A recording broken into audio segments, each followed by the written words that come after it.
welcome back. So in this session we are going to discuss about the distributing tracing server.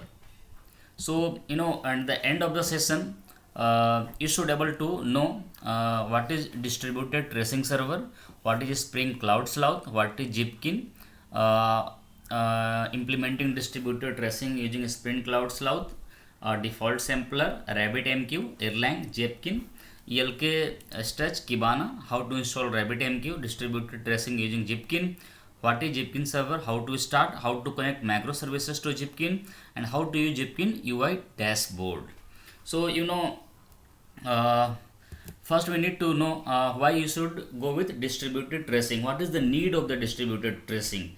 So basically distributed tracing is a technique to monitor the microservices. What is the going inside the microservices? How will you debug the microservices? So whenever the user is interacting with any services, like in our example, if user is interacting with currency calculator service, then between the user and the service there is a Joule API gateway server.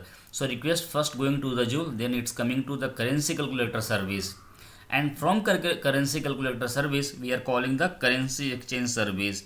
So while calling, the request will not directly go to the currency exchange service, it will go to again to the Joule API gateway server, and from there it will come here. So this is what we have already seen here, right? So the problem here is, suppose something goes wrong, okay, in any of the component like the Joule API gateway server or the currency calculator server or the currency exchange server, how the developer will come to know, or how the person will come to know what went wrong and in which microservices? So how will you trace your request, right? So this is the challenge generally the user face. So how will you debug, right? So you cannot blindly go here and there and you can check. So if you are going blindly, then suppose there is a problem with currency exchange service, you will have to first check the log of this, then this, then this, okay, and checking the log is not an easy. How will you trace the log, right? You don't have a common identification through which you can know whatever the requests are coming from the user, okay, how will identify? There is no identification so far, right?